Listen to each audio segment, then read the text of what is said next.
여긴 꼭 혼자가. 남자는 숨이 끊어질 듯한 목소리로 속삭였습니다. 마른 손이 중년 여자의 손을 찾았어요. 배송 전표처럼 4번 접힌 종이 안쪽엔 볼펜으로 대충 그린 지도 하나가 있었어요. 붉은 펜으로 표시된 X 표시도 보였습니다. 그리고 떨리는 글씨로 적힌 단 한 줄이 있었죠. 여기로 혼자 와. 아무한테도 말하지 말고.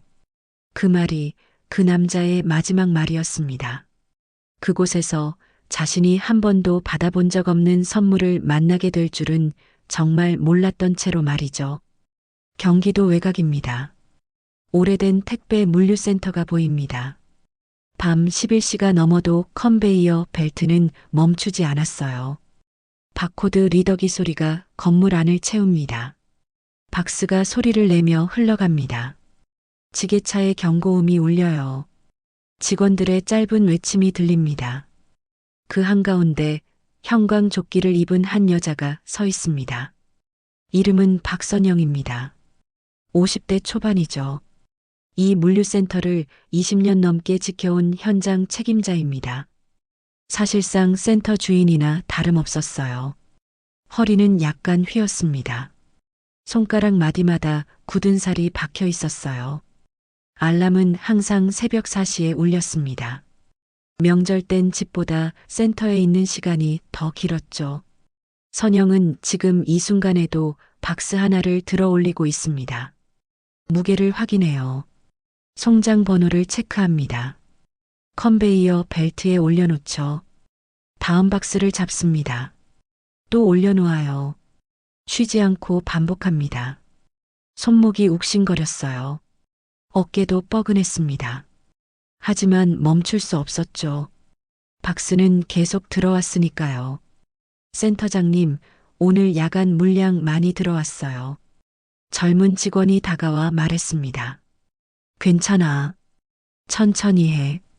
선영은 웃으며 대답했어요.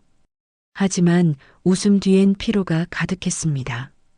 이 일을 시작한 지 20살 때부터였으니까요. 어느덧 30년이 넘었습니다.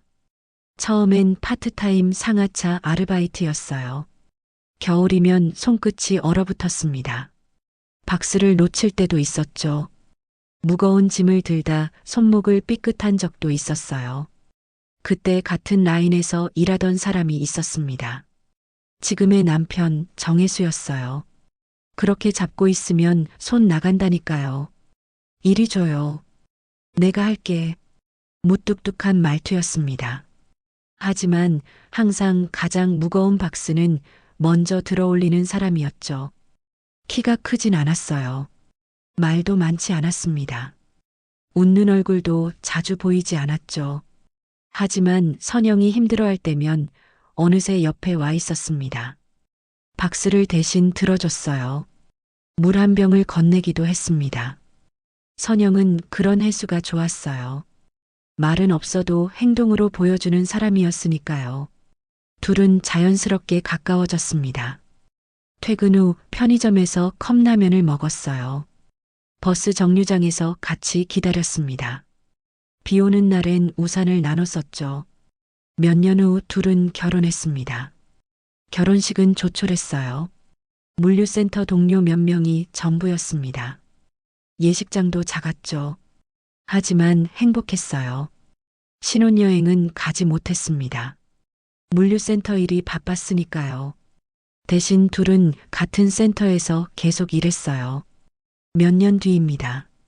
회사가 물류센터 일부 운영을 외주로 넘기면서 변화가 왔어요. 부부는 작은 물류센터를 도맡아 운영하게 됐습니다. 용달 트럭 2대가 전부였어요. 몸으로 때우는 인력 몇 명뿐이었습니다.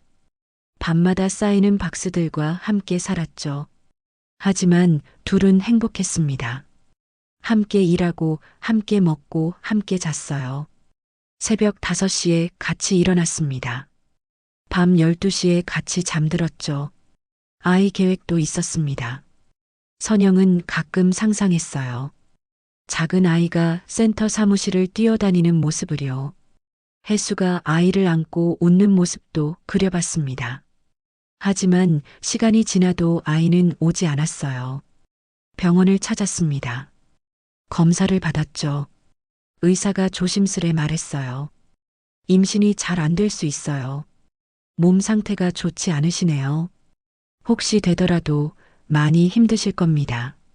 병원 복도를 나오는 길이었습니다. 선영은 발걸음이 무거웠어요. 혜수에게 뭐라고 말해야 할지 몰랐습니다. 골목 편의점 앞을 지나갈 때였어요. 혜수가 갑자기 안으로 들어갔습니다. 뜨거운 컵라면 2개를 샀어요. 밖으로 나와 트럭 뒤에 앉았습니다. 조용히 뚜껑을 열었죠. 선영도 옆에 앉았어요. 왜 말이 없어? 화났어. 선영이 조심스레 물었습니다. 뭘 또 화를 내? 너 없으면 나 박스 누가 옮겨주냐? 혜수는 라면을 후루룩 먹으며 말했어요. 그 어설픈 농담 한마디였습니다. 하지만 선영의 눈에선 눈물이 흘러내렸어요. 혜수는 당황했습니다. 휴지를 꺼내 건넸죠. 뭐라 말해야 할지 몰라 그냥 옆에 앉아 있었어요. 선영은 어깨를 들썩이며 울었습니다. 한참을 그렇게 울었어요. 혜수는 말없이 기다려줬습니다. 라면이 다 불어도 아무 말하지 않았죠. 그날 이후 아이 얘기는 꺼내지 않았습니다. 둘은 그저 물류센터를 지켰어요. 새벽 5시 첫 트럭을 보냈습니다. 밤 12시 마지막 트럭을 맞이했죠. 그렇게 하루하루를 살아냈어요. 하지만 선영의 마음 한구석엔 항상 미안함이 있었습니다. 혜수에게 아이를 주지 못한 미안함이었죠. 그래서 더 열심히 일했어요. 더 많은 박스를 날랐습니다. 더 늦게까지 센터를 지켰죠. 혜수도 마찬가지였습니다. 야간 배송을 자청했어요. 명절에도 쉬지 않았습니다. 둘은 말없이 서로를 위로했어요. 그렇게 10년이 흘렀습니다. 어느 날부터였을까요? 혜수의 모습이 조금씩 달라졌습니다. 퇴근 시간이 늦어지기 시작했어요. 오늘도 야간 회의야. 응. 뭐, 물량 조정도 있고. 처음엔 회사 회의라고 했습니다. 나중엔 이유도 말하지 않았어요. 어디 가는데? 좀 볼 때 있어. 짧은 대답뿐이었습니다. 선영은 궁금했어요. 하지만 묻지 않았습니다. 혜수를 믿었으니까요. 택배 기사들 사이에서 소문이 돌기 시작했습니다. 혜수 형, 따로 알바 뛰나 봐요. 요즘 기름값도 오르고 뭐, 빚이라도 있나? 선영은 그 말들을 듣고도 모른 척 했어요. 혜수가 말하면 들어주기로 했습니다. 말하지 않으면 기다리기로 했죠. 하지만 마음 한구석엔 돌덩이가 생겼습니다. 불안이 자라났어요. 혹시 다른 사람이 있는 건 아닐까? 혹시 자신이 모르는 다른 삶이 있는 건 아닐까? 밤마다 그런 생각이 들었습니다. 잠이 오지 않았어요. 그러던 어느 겨울이었습니다. 혜수의 기침이 심해졌어요. 처음엔 가벼운 감기인 줄 알았습니다. 하지만 기침은 멈추지 않았어요. 밤새 기침을 했습니다. 아침이 되면 목소리가 쉬어 있었죠. 병원 가자. 선영이 말했습니다. 감기야. 별거 아니야. 혜수는 손사래를 쳤어요. 하지만 한 달이 지나도 나아지지 않았습니다. 기침은 더 심해졌어요. 가래에 피가 섞여 나왔습니다. 선영은 강제로 혜수를 병원에 데려갔어요. 검사를 받았습니다. 엑스레이를 찍었어요. 추가 검사도 했습니다. 일주일 후 결과가 나왔어요. 폐암 말기였습니다. 선영은 그 자리에서 주저앉을 뻔했습니다. 의사의 말이 귀에 들어오지 않았어요. 머릿속이 하얗게 변했습니다. 병실 복도였습니다. 선영은 처음으로 혜수에게 소리쳤어요. 왜 이제야 말했어? 왜? 목소리가 떨렸습니다. 눈물이 쏟아졌어요. 혜수는 늘 그랬듯 말없이 고개를 돌렸습니다. 창밖을 바라봤어요. 그날부터 혜수는 입원했습니다. 항암 치료를 시작했어요. 머리카락이 빠지기 시작했습니다. 몸무게가 급격히 줄었죠. 선영은 매일 병원을 오갔습니다. 새벽엔 센터에 나갔어요. 오후엔 병원으로 왔습니다. 밤엔 간이 침대에서 잤죠. 물류센터는 직원들이 돌렸어요. 하지만 선영의 마음은 항상 병실에 있었습니다. 혜수는 점점 말라갔어요. 예전의 모습이 아니었습니다. 손은 뼈만 남았어요. 눈은 깊이 들어갔습니다. 선영은 손을 잡아줬어요. 매일 말을 걸었습니다. 오늘 센터에 물량 많이 들어왔어. 내가 있었으면 금방 처리했을 텐데. 날씨가 풀렸어. 봄이 오나 봐. 퇴원하면 맛있는 거 먹으러 가자. 혜수는 고개를 끄덕였습니다. 말은 하지 않았어요. 그냥 선영의 손을 잡고 있었습니다. 그렇게 겨울이 지나갔습니다. 어느 날 밤이었어요. 혜수가 갑자기 선영의 손을 잡았습니다. 힘이 없는 손이었어요. 선영아. 혜수가 힘겹게 눈을 떴습니다. 말라버린 입술이 조금 떨렸어요. 작업복 주머니를 더듬었습니다. 구겨진 종이 한 장을 꺼냈어요. 선영의 손에 올려놨습니다. 이건 꼭 혼자 가야 해. 선영의 눈이 커졌어요. 여보, 무슨 소리야? 그런 거 말고 아직 할 말 많잖아. 아무한테도 말하지 말고 너 혼자 가. 혜수의 목소리는 간절했습니다. 그 말과 함께 심장 모니터의 소리가 변했어요. 점점 길게 늘어났습니다. 의사가 뛰어들어왔어요. 간호사들이 분주히 움직였습니다. 하지만 그 밤, 그 병실에서 시간이 멈춰버린 사람은 오직 선영 한 사람이었습니다. 손바닥엔 종이 한 장이 남았어요. 구겨진 종이였습니다. 새벽까지 펴지 못한 그 종이엔 무언가가 적혀 있었죠. 왜 하필 나 혼자 가래? 선영은 종이를 꼭 쥐고 울었습니다. 아무도 없는 복도에서 소리내어 울었어요. 이 한 문장이 선영의 삶 전체를 바꿀 줄은 그 누구도 몰랐습니다. 장례식은 비 오는 평일에 조용히 치러졌습니다. 조문객들이 찾아왔어요. 물류센터에서 함께 일하던 기사들이었습니다. 혜수와 함께 배송을 뛰던 사람들이었죠. 센터장님, 형님 고생 많으셨어요. 한 기사가 고개를 숙이며 말했습니다. 혜수 형, 마지막까지도 배송 걱정만 했는데. 다른 기사도 눈시울을 붉혔어요. 진짜 좋은 형님이었어요. 힘들 때마다 도와주시고. 기사들은 조심스레 눈물을 훔쳤습니다. 향을 피웠어요. 절을 했습니다. 그리고 다음 날 다시 각자의 배송 트럭으로 돌아갔어요. 삶은 계속됐으니까요. 박스는 멈추지 않았으니까요. 선영도 마찬가지였습니다. 장례를 치른 다음 날이었어요. 선영은 검은 상복 대신 다시 형광 조끼를 입었습니다. 물류센터로 출근했어요. 컨베이어 벨트 앞에 섰습니다. 박스를 날랐죠. 직원들이 놀란 표정으로 다가왔습니다. 센터장님, 오늘도 나오셨어요. 조금 더 쉬시지. 쉬면 박스가 쌓이잖아. 선영은 웃으며 대답했어요. 하지만 웃음은 눈가까지 닿지 못했습니다. 입꼬리만 올라간 억지 웃음이었죠.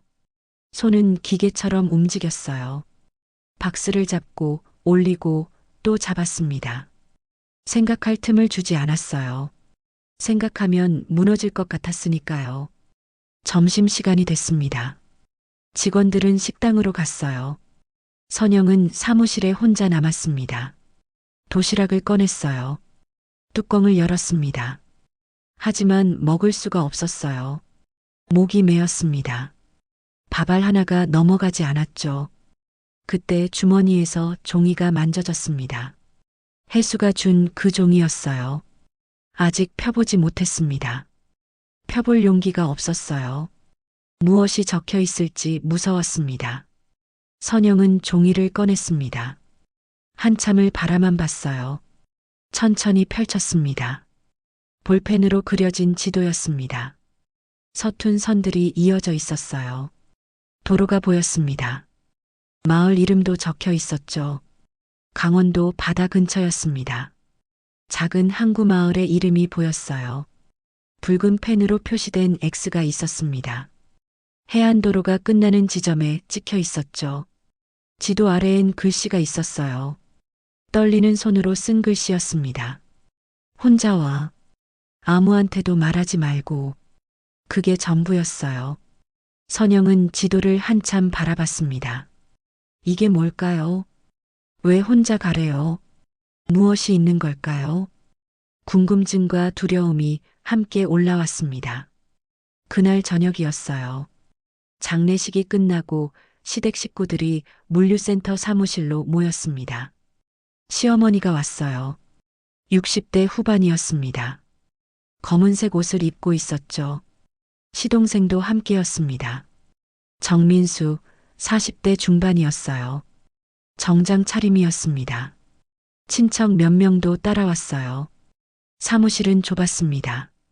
사람들로 가득 찼어요. 시어머니가 주변을 둘러봤습니다. 서류들을 살펴봤어요. 통장을 확인했습니다.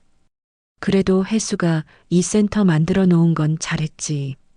시어머니가 말했어요. 이제 정리는 해야지. 내 명의로 된 건 다. 시어머니의 말투는 차가웠습니다. 선영을 바라보는 눈빛도 냉랭했어요. 어머니, 여긴 저랑 혜수가 같이. 선영이 조심스레 말했습니다. 같이는 무슨. 여기 계약자도 통장도 다 우리 아들 이름으로 돼 있잖아. 시어머니가 서류를 들어 보였어요. 너도 이제 비켜줘야지. 우리 아들 재산이야, 이건. 그 말이 컨베이어 벨트 소리보다 더 크게 들렸습니다. 선영은 말없이 서류를 넘겨봤어요. 계약서가 있었습니다. 사업자 등록증도 있었죠. 통장 사본도 보였어요. 정말 모든 것이 혜수 단독 명의였습니다. 선영의 이름은 어디에도 없었어요. 가슴이 철렁 내려앉았습니다. 20년을 함께 일했는데 자신의 이름은 하나도 없었어요. 시동생 민수가 다가왔습니다. 형수님, 이해해 주세요. 우리도 먹고 살아야 하잖아요. 이 센터 정리하면 제 아이들 학비라도 될 것 같아서요. 민수의 목소리엔 미안함이 섞여 있었습니다. 하지만 결심은 확고했어요. 선영은 아무 말도 할 수 없었습니다. 목이 메었어요. 말이 나오지 않았습니다. 시어머니와 민수는 서류를 챙겼어요.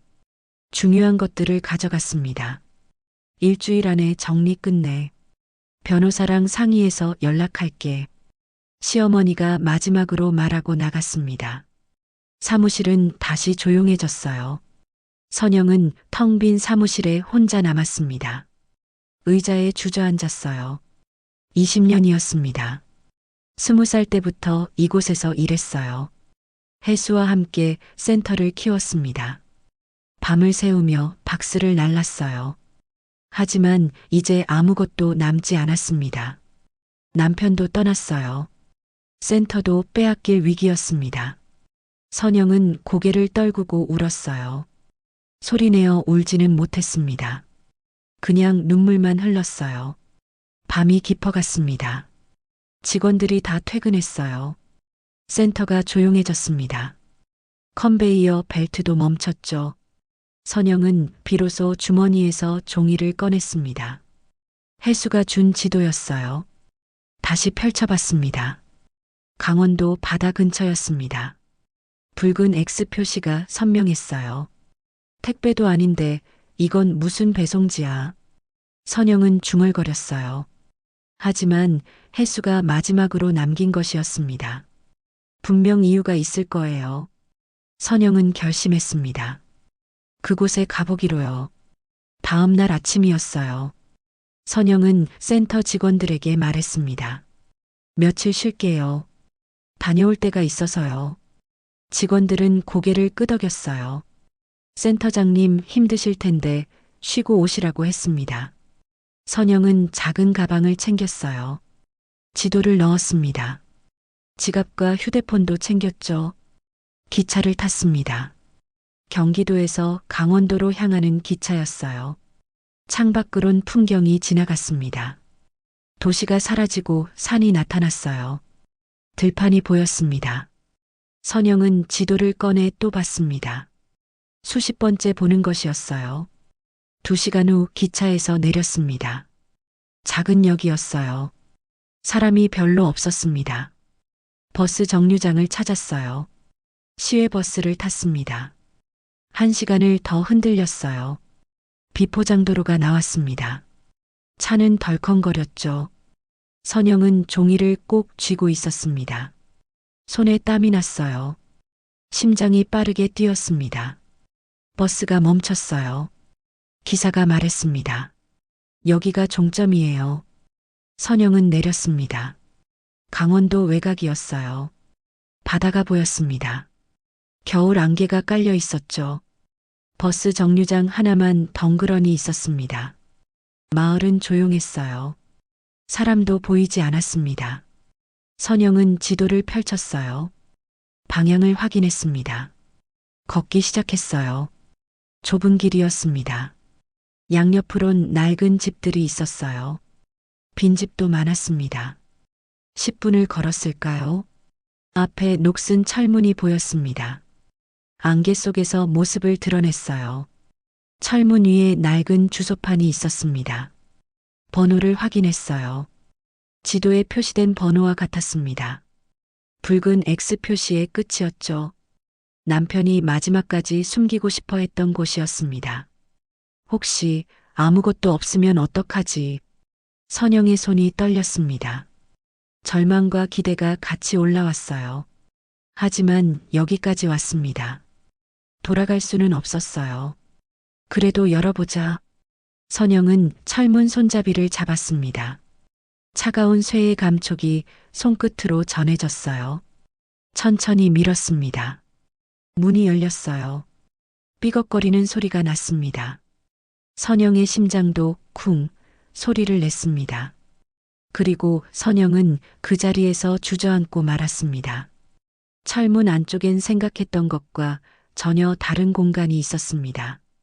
먼지와 곰팡이 냄새가 날 줄 알았던 빈 창고가 아니었어요.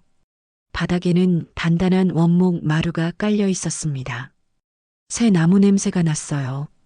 벽은 새하얗게 페인트 칠이 되어 있었습니다. 깨끗했어요. 천장에는 따뜻한 노란 조명이 달려 있었죠. 켜져 있었습니다. 왼쪽 벽엔 조그만 책상이 하나 놓여 있었어요. 그 위에는 투박한 철제 상자가 덩그러니 올려져 있었습니다. 오른쪽 벽에는 커다란 사진 액자가 걸려 있었어요. 사진 속엔 밤을 새우던 물류센터의 모습이 담겨 있었습니다. 컨베이어 벨트 위로 박스들이 흐르고 있었어요. 형광 조끼를 입고 바코드를 찍는 자신의 모습이 작게 담겨 있었습니다. 웃고 있었어요.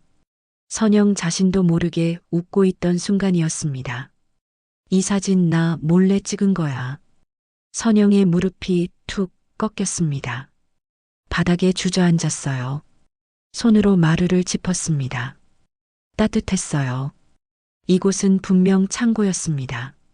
하지만 동시에 누군가가 온 마음을 쏟아 만든 한 사람을 위한 공간이었어요. 벽 한쪽에는 작은 벽난로가 설치되어 있었습니다. 장작이 쌓여 있었어요. 그 위 선반에는 택배 기사들이 쓰는 작은 메모지와 볼펜이 줄 맞춰 놓여 있었습니다. 컵도 있었어요. 차 종류도 보였습니다. 이걸 언제 다 한 거야? 선영의 손가락이 떨렸습니다. 눈물이 흘러내렸어요. 갑자기 휴대폰이 울렸습니다. 주머니에서 꺼냈어요. 발신자는 시어머니였습니다. 받았습니다. 어디야, 지금? 시어머니의 목소리는 날카로웠어요. 어머니, 너 혹시 혜수가 숨겨놓은 창고 같은 데 간 거지? 선영의 심장이 철렁 내려앉았습니다. 그걸 어떻게 해? 우리도 다 알아봤어. 그 자식 마지막에 뭐 꾸민 것 같더라. 그 재산 우리 가족 몫이야. 너 혼자 가져갈 생각하지 마. 통화가 끊겼습니다. 곧바로 시동생에게서 전화가 왔어요. 형수, 위치 보내요. 변호사랑 같이 갈게요. 전화기가 손에서 미끄러질 뻔했습니다. 남편이 남긴 마지막 말이 떠올랐어요. 아무한테도 말하지 말고 혼자 가. 그 말의 의미를 이제야 조금 알 것도 같았습니다. 철제 상자 위에 작은 메모지 하나가 눈에 들어왔어요. 다가가서 집어들었습니다. 선영아, 이제 너 혼자여도 괜찮아. 그 한 줄에 선영이 안에 눌려있던 울음이 한꺼번에 터져 나왔습니다. 벽에 걸린 사진을 바라봤어요. 작은 책상이 메모지를 만졌습니다. 따뜻한 조명 아래 서 있었어요. 혜수가 남긴 마지막 선물이었습니다. 그것은 단순한 건물이 아니었죠. 20년 동안 쉬지 못했던 자신에게 주는 혜수만의 마지막 배송이었습니다. 선영은 그 자리에 주저앉아 한참을 울었습니다. 겨울바람이 창문을 흔들었어요. 하지만 그 안은 따뜻했습니다. 혜수는 말이 없는 사람이었어요. 사랑한다는 말도 하지 않았습니다. 고맙다는 말도 드물었죠. 하지만 이렇게 행동으로 보여줬습니다. 말없이 준비했어요. 혼자 이곳을 만들었습니다. 밤마다 늦게 들어온 이유를 이제야 알았어요. 몰래 어딘가를 드나들던 이유도 이해가 됐습니다. 혜수는 선영을 위해 이곳을 만들고 있었던 거예요. 쉼터를 만들고 있었던 겁니다. 선영은 한참을 울다가 고개를 들었어요. 눈물을 닦았습니다. 주변을 다시 둘러봤어요. 구석엔 작은 냉장고가 있었습니다. 열어봤어요. 물이 가득 들어 있었습니다. 찬장을 열었어요. 컵라면이 쌓여 있었습니다. 차 종류도 많았어요.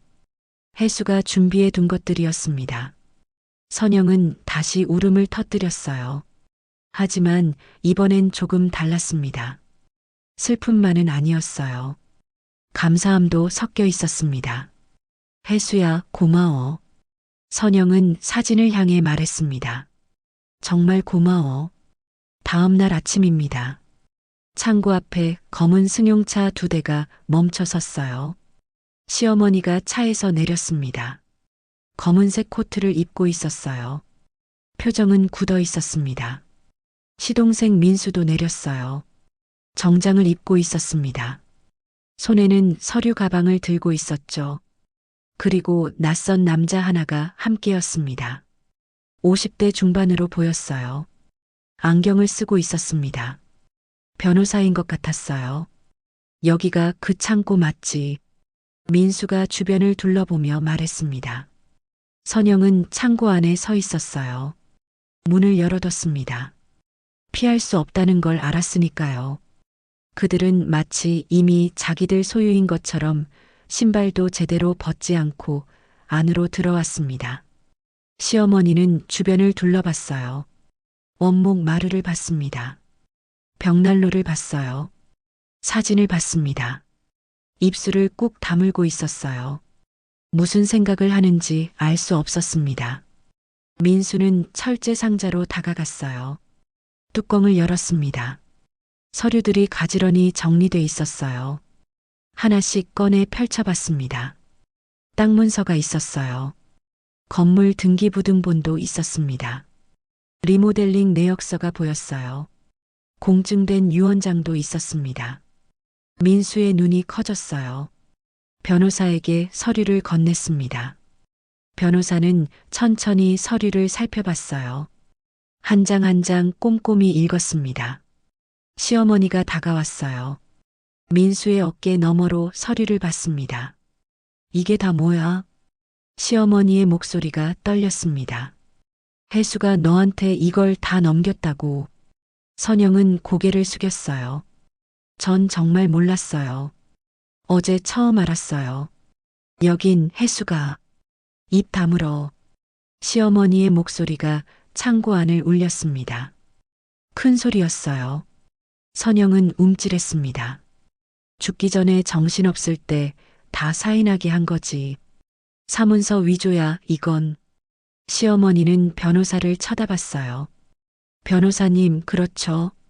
변호사가 서류를 다시 한번 훑어봤습니다. 공증 도장을 확인했어요. 날짜를 봤습니다. 서명을 살펴봤죠. 조심스레 입을 열었습니다. 공증 날짜가 사망 20일 전입니다. 병원 기록상으로는 당시 의식은 명확했다고 나오네요. 변호사는 계속 말했어요. 병원 측 증언도 첨부되어 있습니다. 담당 의사와 간호사의 서명이 있네요. 사인도 기존 서류와 필적이 일치합니다. 공증인의 확인도 받았고요. 시동생의 얼굴이 굳어졌습니다. 말도 안 돼. 그때 형 거의 말을 못했는데 민수는 고개를 저었어요. 믿을 수 없다는 표정이었습니다. 제가 있었어요. 그날 선영이 조용히 말했습니다. 목소리는 떨렸지만 단호했어요. 그날이 마지막으로 제 이름 불러준 날이에요. 혜수가 정신 멀쩡할 때 한 거예요. 저한테 말했어요. 이 창고는 나 혼자 가라고. 하지만 누구도 그 말을 듣지 않았습니다. 시어머니는 벽을 한참 바라봤어요. 천천히 걸어갔습니다. 사진 하나를 발견했습니다. 물류센터에서 선영이 웃으며 박스를 옮기는 사진이었어요. 그 옆에서 혜수가 살짝 웃는 눈으로 선영을 바라보고 있었습니다. 시어머니는 잠시 그 자리에 서 있었어요. 사진을 가까이서 봤습니다. 손을 뻗어 사진 틀을 만졌어요. 유리를 쓸어내렸습니다. 저렇게 웃는 걸 난 한 번도 본 적이 없는데 아주 작은 목소리였습니다. 거의 들리지 않을 정도로 작았어요. 시어머니의 눈가가 붉어졌습니다. 하지만 눈물을 흘리진 않았어요. 이내 고개를 돌렸습니다. 창밖을 향해 걸어갔어요. 나간다. 그 한마디를 남기고 문을 열었습니다. 밖으로 나갔어요. 민수도 서류를 챙겼습니다. 변호사와 함께 나갔죠. 차 문이 닫히는 소리가 들렸어요. 엔진 소리가 났습니다. 차가 멀어져 갔어요. 선영은 텅 빈 공간에 남겨졌습니다. 다리에 힘이 풀렸어요. 의자에 주저앉았습니다. 이곳이 남편의 마지막 진심이 담긴 곳이라는 사실을 아는 사람은 지금 오직 선영 한 사람뿐이었습니다. 며칠이 지났습니다. 선영은 다시 물류센터로 돌아왔어요. 일상으로 돌아가려고 했습니다. 하지만 쉽지 않았어요. 직원들의 시선이 달라져 있었습니다. 수군거리는 소리가 들렸어요. 센터장님, 괜찮으세요? 뉴스에 나오는 그런 일 아니죠? 한 직원이 조심스레 물었습니다.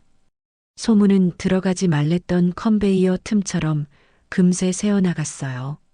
물류센터 기사들 사이에서도 이야기가 돌았습니다. 혜수형 재산 때문에 가족들이 싸운대. 센터장님이 재산 가로챘다는 소문도 있던데. 아니야, 시댁에서 빼앗으려는 거래. 사실과 다른 이야기들이 섞였어요. 점점 커졌습니다. 선영의 귀에도 들렸죠. 하지만 해명할 수 없었어요.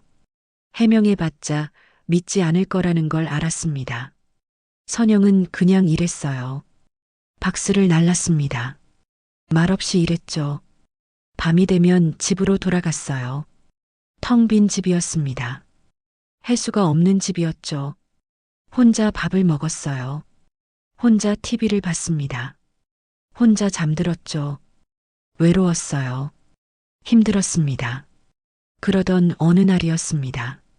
우편물이 도착했어요. 법원에서 온 것이었습니다.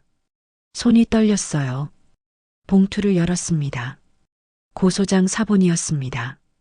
고소인은 시어머니와 시동생이었어요. 피고소인은 선영이었습니다. 혐의는 사문서 위조, 재산 은닉, 부당한 상속이었어요. 선영은 그 자리에 주저앉았습니다. 종이가 손에서 떨어졌어요. 왜 이렇게까지 하는 거지? 선영은 중얼거렸습니다. 눈물이 나왔어요. 며칠 후입니다. 경찰서에 출석했어요. 복도는 길었습니다. 사람들이 지나다녔어요. 선영은 혼자였습니다. 조사실로 들어갔어요. 의자에 앉았습니다. 담당 수사관이 서류를 보고 있었어요. 중년 남자였습니다. 몇 가지 질문을 했습니다. 이 창고에 대해 알고 있었나요? 아니요, 몰랐습니다. 유언장 작성 과정을 알고 있었나요? 아니요, 전혀 몰랐습니다. 남편 정혜수 씨가 왜 당신 명의로 했다고 생각하나요? 모르겠습니다. 저도 이해가 안 됩니다. 선영은 답했어요. 목소리는 떨렸습니다. 수사관은 한숨을 쉬었어요. 요즘도 이런 분들 많아요. 가족끼리 싸우다 보면 죽은 사람만 불쌍해지는 거죠. 수사관은 서류를 정리했습니다. 일단 조사는 계속될 겁니다. 연락 주시면 다시 출석해 주세요. 선영은 고개를 끄덕였어요. 일어났습니다. 밖으로 나왔죠. 햇빛이 눈부셨어요. 하지만 마음은 어두웠습니다. 집으로 돌아가는 길이었어요. 휴대폰이 울렸습니다. 물류센터 직원이었어요. 센터장님, 오늘 물량이 많이 밀렸어요. 언제 오실 수 있어요? 지금 갈게요. 선영은 택시를 탔습니다. 물류센터로 향했어요. 도착해서 보니 박스가 산더미처럼 쌓여 있었습니다. 직원들은 지쳐 보였어요. 선영은 형광조끼를 입었습니다. 박스를 들었어요. 나르기 시작했습니다. 손은 기계처럼 움직였어요. 생각할 틈을 주지 않았습니다. 밤이 깊어갔습니다. 직원들이 하나둘 퇴근했어요. 선영은 마지막까지 남았습니다. 혼자 박스를 정리했어요. 컨베이어 벨트 소리만 들렸습니다. 문득 혜수가 생각났어요. 함께 밤을 새우던 날들이 떠올랐습니다. 혜수는 항상 묵묵히 일했어요. 말은 없었지만 든든했습니다. 선영은 박스를 내려놓고 주저앉았어요. 바닥에 앉았습니다. 왜 나한테 아무 말도 안 했어? 왜 혼자 다 준비했어? 선영은 울었습니다. 소리내어 울었어요. 아무도 없었으니까요. 들을 사람이 없었으니까요. 그때였습니다. 사무실 책상 위에 작은 상자가 하나 놓여 있는 게 보였어요. 전에는 보지 못했던 상자였습니다. 다가가서 열어봤어요. 저장 장치 하나가 들어 있었습니다. 작은 쪽지도 함께 있었어요. 형수님께라고 적혀 있었습니다. 민수의 글씨였어요. 선영은 저장 장치를 꺼냈습니다. 노트북을 켰어요. 연결했습니다. 파일이 하나 있었어요. 영상 파일이었습니다. 클릭했습니다. 화면이 켜졌어요. 어두운 병실이 보였습니다. 혜수가 침대 머리맡에 앉아 있었어요. 산소줄을 잠시 빼고 카메라를 향해 있었습니다. 힘들게 웃고 있었어요. 민수야, 엄마랑 같이 이거 보고 있겠지. 혜수의 목소리였습니다. 약했지만 또렷했어요. 선영의 가슴이 쿵 내려앉았습니다. 혹시 선영이 힘들게 하면 너 형이랑 진짜 끝이야. 혜수가 기침을 했어요. 잠시 숨을 고르더니 다시 말했습니다. 이 창고는 선영이 거야. 내가 평생 못 챙겨준 쉬는 시간 조금이라도 만들어주고 싶어서 한 거야. 혜수는 숨을 몰아쉬었습니다.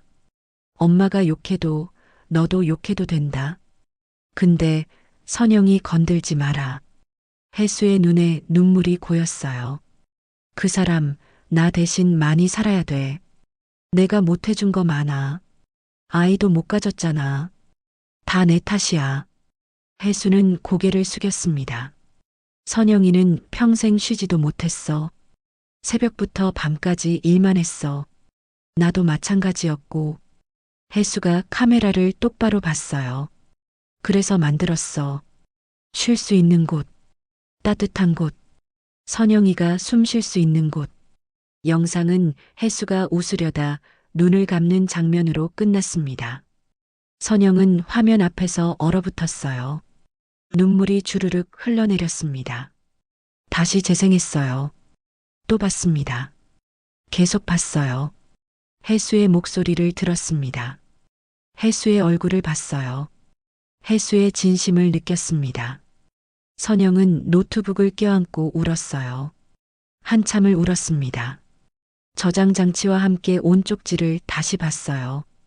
형수님, 죄송합니다. 형이 이 영상을 남겼습니다. 고소는 취하하겠습니다. 정말 죄송합니다. 민수의 글씨였습니다. 떨리는 글씨였어요.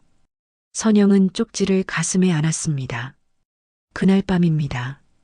민수는 자기 집 작은 서재에 앉아 있었어요. 노트북 화면을 보고 있었습니다. 형의 영상을 보고 또 봤습니다. 몇 번째인지 모르겠었어요. 눈물이 키보드 위로 떨어졌습니다. 형, 왜 이제야 이런 걸 남겨? 민수는 중얼거렸어요. 영상을 멈췄습니다. 형의 얼굴이 화면에 정지돼 있었어요. 민수는 그제야 알 것 같았습니다. 형이 왜 밤마다 늦게 들어왔는지 알 것 같았어요. 왜 몰래 어딘가를 드나들었는지도 이해가 됐습니다. 왜 끝까지 자신의 언어로 사랑을 표현하지 못했는지도 알았어요. 형은 말이 없는 사람이었습니다. 감정 표현을 잘 못했어요. 사랑한다는 말도 하지 않았죠. 하지만 행동으로 보여줬습니다. 묵묵히 준비했어요. 혼자 창고를 만들었습니다. 민수는 고소 취하서를 꺼냈어요. 이미 작성해 둔 것이었습니다. 서명을 했어요. 내일 법원에 제출하기로 했습니다. 그리고 형수님께 사과하기로 마음먹었어요. 제대로 된 사과였습니다. 진심이 담긴 사과였죠. 민수는 휴대폰을 꺼냈습니다. 형수님께 문자를 보냈어요. 형수님, 아니 선영 누나. 잠깐 뵙고 싶어요. 제가 찾아가겠습니다. 보내기를 눌렀습니다. 민수는 창밖을 봤어요. 밤하늘에 별이 보였습니다. 형, 미안해요. 이제라도 제대로 할게요. 민수는 중얼거렸습니다. 며칠 후입니다. 강원도 작은 찻집이었어요. 창밖엔 겨울바람이 불었습니다. 나무들이 흔들렸어요. 하늘은 잔뜩 흐려 있었습니다. 선영은 창가 자리에 앉아 있었어요. 손난로를 쥐고 있었습니다. 따뜻했지만 마음은 여전히 추웠어요. 민수에게서 전화가 온 건 어제였습니다. 형수, 아니 선영 누나. 잠깐 뵙고 싶어요. 민수의 목소리는 조심스러웠어요. 이전과는 달랐습니다. 선영은 만나기로 했어요. 피할 수 없다고 생각했습니다. 카페 문이 열렸습니다. 종소리가 울렸어요. 민수가 들어왔습니다. 예전보다 훨씬 야윈 얼굴이었어요. 단정한 셔츠 차림이었습니다. 눈 밑엔 심한 다크서클이 드리워져 있었어요. 선영을 보더니 고개를 숙였습니다. 카운터로 갔어요. 커피 2잔을 주문했습니다. 선영의 맞은편에 앉았어요. 잠시 침묵이 흘렀습니다. 민수는 컵을 만지작거렸어요. 입을 열려다 닫기를 반복했습니다. 드디어 입을 열었습니다. 저 영상 봤어요. 그 한마디에 선영의 손이 멈췄습니다. 컵을 쥔 손이 살짝 떨렸어요. 형이 영상 남겨놨더라고요. 민수의 목소리가 떨렸습니다. 누나 건들지 말라고. 그 창고 누나 거라고. 평생 쉬지 못한 누나 위해서 만든 거라고. 민수는 고개를 더 숙였어요. 그때 제가 너무 돈 생각만 했어요. 형이 뭘 생각하고 만든 건지, 누나가 얼마나 힘드셨는지 전혀 생각 안 했어요. 민수는 2손을 모았습니다. 깊게 고개를 숙였어요. 미안합니다. 정말 미안합니다. 진심이 담긴 사과였습니다. 목소리가 떨렸어요. 형이 진짜 누나를 많이 사랑했더라고요. 우린 이제야 알겠는데. 민수의 눈에 눈물이 고였습니다. 형은 말이 없는 사람이었어요. 저한테도 그랬고 어머니한테도 그랬어요. 근데 누나한텐 저렇게까지 했더라고요. 선영은 입술을 깨물었습니다. 눈물이 나올 것 같았어요. 참았습니다. 나도 혜수가 무슨 생각했는지 이제야 알아. 선영이 조용히 말했습니다. 혜수는 말을 안 했어요. 20년 동안 사랑한다는 말도 거의 안 했어요. 고맙다는 말도 드물었죠. 선영은 창밖을 봤어요. 근데 이렇게 보여줬어요. 행동으로. 묵묵히 준비했어요. 혼자 다 만들었어요. 눈물이 고였지만 흘리진 않았습니다. 우리 천천히 시작해보자. 나도 아직 용서가 다 된 건 아닌데. 근데 혜수가 원한 건 이게 아니잖아요. 싸우는 거 말이에요. 네, 맞아요. 민수가 고개를 끄덕였어요. 형이 살아있었으면 아마 이렇게 우리 둘 다 혼났을 거예요. 민수가 쓸쓸히 웃었습니다. 선영도 따라 웃었어요. 둘은 쓸쓸한 겨울 햇살 아래 그렇게 처음으로 진심을 나눴습니다. 커피를 마셨어요. 날씨 이야기를 했습니다. 물류센터 이야기도 했어요. 민수가 말했습니다. 제가 주말마다 창고 도와드릴게요. 청소도 하고 정리도 하고요. 형이 만든 거니까 제가 도와야죠. 선영은 고개를 끄덕였어요. 고마워요. 아니에요. 제가 해야 할 일이에요. 그날 이후 민수는 약속을 지켰습니다. 주말마다 창고를 찾아왔어요. 청소를 도왔습니다. 먼지를 닦았어요. 마루를 쓸었습니다. 벽난로에 장작을 패러 오기도 했어요. 묵묵히 일했습니다. 선영도 창고를 조금씩 꾸며 나갔어요. 작은 주전자를 샀습니다. 차를 끓일 수 있게요. 컵도 몇 개 샀습니다. 예쁜 컵이었어요. 작은 탁자도 하나 들여놨어요. 앉아서 차를 마실 수 있게요. 창고는 점점 따뜻한 공간이 됐습니다. 며칠 후였습니다. 창고 문 앞에 누군가 서 있었어요. 시어머니였습니다. 오래된 외투를 여미며 쭈뼛거리고 있었어요. 처음 보는 모습 같았습니다. 선영은 문을 열었습니다. 어머니, 시어머니는 고개를 살짝 숙였어요. 잠깐 안에 들어가서 얘기 좀 할 수 있을까? 목소리는 작았습니다. 예전의 날카로움은 없었어요. 선영은 조용히 문을 열어주었습니다. 들어오세요. 시어머니가 안으로 들어왔어요. 따뜻한 조명이 켜졌습니다. 시어머니는 한참 동안 아무 말 없이 공간을 둘러봤어요. 벽난로를 봤습니다. 나무 바닥을 봤어요. 사진을 봤습니다. 작은 탁자를 봤어요. 천천히 걸었습니다. 구석구석을 봤어요. 철제 상자 위 메모지가 눈에 들어왔습니다. 다가가서 집어들었어요. 선영아, 수고했다. 미안하다. 그리고 사랑한다. 시어머니의 입술이 떨렸습니다. 손도 떨렸어요. 혜수 저 녀석이 나한텐 한 번도 그런 말 안 했는데 시어머니의 목소리는 잠겼어요. 눈가가 붉어졌습니다. 어렸을 때부터 말이 없었어. 학교 갔다 와도 인사도 안 하고 방으로 들어갔어. 밥 먹을 때도 말이 없었고. 시어머니는 사진 앞으로 갔습니다. 혜수가 선영을 바라보는 사진이었어요. 그 녀석이 저렇게 웃는 걸 난 한 번도 못 봤어. 시어머니는 한참을 사진을 봤어요. 눈물이 흘러내렸습니다. 이윽고 선영에게 돌아섰어요. 선영의 손을 잡았습니다. 내가 너한테 너무했다. 미안하다, 선영아. 시어머니는 고개를 숙였어요. 혜수가 이렇게까지 한 이유를 이제 알 것 같아. 내가 얼마나 고생했는지, 얼마나 힘들었는지. 내 아들이 그걸 알았던 거야. 시어머니의 목소리는 떨렸습니다. 지금이라도 내 딸이었으면 좋겠다. 늦었지만 그 말에 선영의 눈물이 흘러내렸습니다.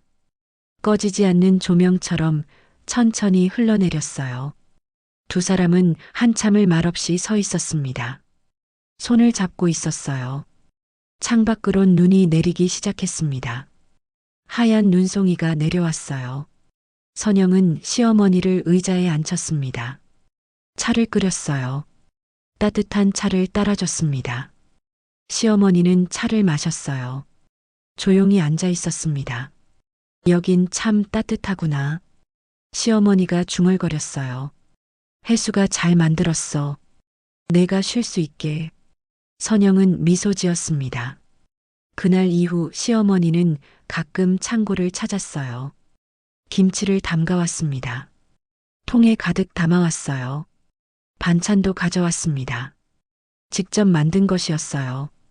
가끔은 국도 끓여왔어요. 된장국이었습니다. 시원했어요. 선영은 고마웠습니다. 혼자가 아니라는 게 고마웠어요. 민수도 계속 도왔습니다. 주말마다 왔어요.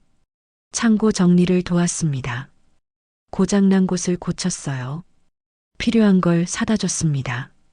작은 냉장고가 생겼습니다. 전자레인지도 들어왔어요. 밥솥도 하나 놓였습니다. 화장실도 새로 단장했어요. 깨끗하게 고쳤습니다. 샤워실도 만들었어요. 민수가 직접 했습니다. 주말 내내 일했어요. 땀을 흘렸습니다. 형이 만든 거니까 제가 더 좋게 만들어야죠. 민수는 웃으며 말했어요. 선영도 웃었습니다. 작은 창고는 점점 따뜻한 쉼터로 변해갔습니다. 어느 날입니다. 선영은 작은 나무 간판을 만들었어요. 민수가 목공 작업을 도와줬습니다. 시어머니가 글씨를 써주었어요. 선영이 페인트 칠을 했습니다. 한숨 쉼터라고 적혀 있었습니다. 택배기사, 물류 노동자, 그리고 마음이 지친 누구나라고도 적었어요. 문 앞에 걸었습니다. 바람에 살랑 흔들렸어요. 세 사람은 간판을 보며 미소 지었습니다. 혜수가 좋아했을 것 같아요. 민수가 말했습니다. 그래, 우리 아들이 좋아했을 거야. 시어머니도 고개를 끄덕였어요. 선영은 간판을 보며 생각했습니다. 혜수야, 고마워. 우리 이제 다시 시작할게. 마음속으로 말했어요. 그날 저녁입니다. 세 사람은 창고에서 함께 저녁을 먹었어요. 시어머니가 가져온 반찬이었습니다. 따뜻한 밥과 된장국이었어요. 함께 먹었습니다. 이야기를 나눴어요. 혜수 이야기를 했습니다. 웃으며 추억을 나눴어요. 가끔 눈시울을 붉히기도 했습니다. 하지만 따뜻했어요. 함께 있다는 게 따뜻했습니다. 선영은 이제 혼자가 아니었습니다. 가족이 생겼어요. 진짜 가족이 생긴 것 같았습니다. 밤이 깊어갔습니다. 시어머니와 민수는 집으로 돌아갔어요. 선영은 혼자 창고에 남았습니다. 조명을 켰어요. 따뜻한 빛이 공간을 채웠습니다. 혜수의 사진을 봤어요. 여전히 웃고 있었습니다. 선영은 사진 앞에 앉았습니다. 혜수야, 우리 다 화해했어. 어머니도 민수도. 이제 다 괜찮아. 선영은 미소 지었어요. 당신이 만들어준 이곳에서 우리 다시 시작해. 고마워, 정말 고마워. 눈물이 흘러내렸습니다. 하지만 이번엔 슬픔만은 아니었어요. 감사함도 섞여 있었습니다. 희망도 있었어요. 창밖엔 별이 가득했습니다. 겨울 밤하늘이었어요. 선영은 창문을 열었습니다. 차가운 바람이 들어왔어요. 하지만 마음은 따뜻했습니다. 이제 시작이었습니다. 새로운 시작이었어요. 혜수가 만들어준 쉼터에서 선영은 새로운 삶을 시작하려고 했습니다. 계절이 조금씩 바뀌어 갔습니다. 겨울이 지나고 봄이 왔어요. 창고 앞 작은 마당에 꽃이 피기 시작했습니다. 민수가 심어준 꽃들이었어요. 개나리가 폈습니다. 진달래도 보였어요. 작은 화단이 만들어졌죠. 선영은 아침마다 물을 줬습니다. 꽃들이 자라는 걸 보는 게 좋았어요. 물류센터 일은 여전히 계속됐습니다. 새벽 4시에 일어났어요. 센터로 출근했습니다. 박스를 날랐죠. 하지만 이제는 조금 달랐습니다. 오후가 되면 창고로 갔어요. 한숨 쉼터 문을 열었습니다. 차를 끓였어요. 누가 올지 몰랐습니다. 하지만 기다렸어요. 첫 손님은 물류센터에서 함께 일하던 젊은 기사였습니다. 20대 후반으로 보였어요. 형광조끼가 땀에 젖어 있었습니다. 문을 조심스레 열고 들어왔어요. 여기가 한숨 쉼터 맞나요? 네, 맞아요. 들어오세요. 선영이 웃으며 말했습니다. 기사는 안으로 들어왔어요. 주변을 둘러봤습니다. 따뜻한 조명을 봤어요. 벽난로를 봤습니다. 사진도 봤죠. 앉으세요. 차 드릴게요. 선영은 따뜻한 보리차를 따라줬습니다. 기사는 차를 받아들고 한참을 말이 없었어요. 그냥 컵을 쥐고 있었습니다. 선영도 말을 걸지 않았어요. 옆에 앉아 있었습니다. 한참 후에 기사가 입을 열었습니다. 오늘 배송 중에 걔한테 물렸어요. 목소리가 떨렸어요. 손님이 빨리 오래요.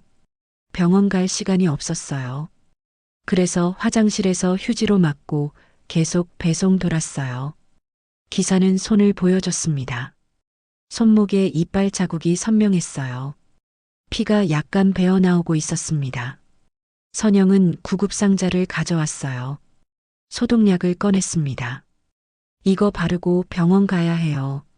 선영은 조심스레 상처를 닦아줬어요. 소독약을 발랐습니다.